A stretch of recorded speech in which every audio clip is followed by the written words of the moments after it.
গাজীপুরের কাশিমপুর কেন্দ্রীয় কারাগার থেকে জামিনে মুক্তি পেয়েছেন হেফাজতে ইসলামের সাবেক কেন্দ্রীয় যুগ্ম মহাসচিব মাওলানা মামুনুল হক। শুক্রবার বেলা 11টার দিকে তিনি গাজীপুরের কাশিমপুর হাই সিকিউরিটি কেন্দ্রীয় কারাগারের প্রধান ফটক থেকে বের হন। মুক্তির বিষয়টি নিশ্চিত করেছেন কাশিমপুর হাই সিকিউরিটি কেন্দ্রীয় কারাগারের senior jail super Subrata Kumar Bala. তিনি জানান, মাওলানা মামুনুল হক দীর্ঘদিন কাশিমপুর কারাগারে বন্দী ছিলেন। তার বিরুদ্ধে বিভিন্ন থানায় 37টি মামলা রয়েছে। মামলাগুলোতে বিভিন্ন সময় উচ্চ আদালত থেকে জামিন লাভ করেছেন। বৃহস্পতিবার সর্বশেষ মামলায় তিনি উচ্চ আদালত থেকে জামিন পান। বিকেলে জামিনের কাগজপত্র কারাগারে পৌঁছায়। শুক্রবার সকালে জামিনের সব কাগজপত্র নিয়ে ঢাকায় যোগাযোগ করা হয়। সেখানে কাজ শেষ হলে মামুনুল হককে মুক্তি দেওয়া হয়।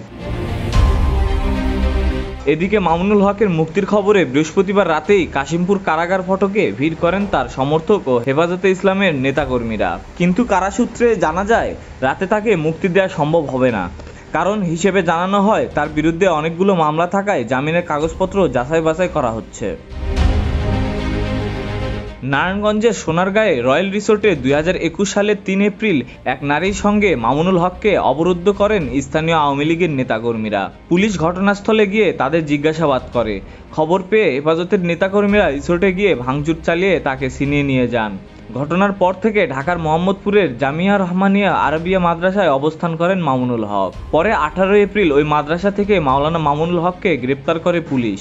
এরপর 30 এপ্রিল সোনারগাঁ থানায় তার বিরুদ্ধে বিয়ের প্রলোভনে ধর্ষণের মামলা করেন তার সঙ্গে রিসোর্টে অবরুদ্ধ হওয়া নারী। যদিও ওই নারীকে তার দ্বিতীয় স্ত্রী দাবি করে আসছেন মামুনুল হক। এরপর ওই মাসেই দেশের বিভিন্ন স্থানে তার বিরুদ্ধে রাষ্ট্রদ্রোহ সহ অর্ধশতাধিক মামলা হয়। পরে সেসব মামলায় তাকে গ্রেপ্তার দেখায় পুলিশ।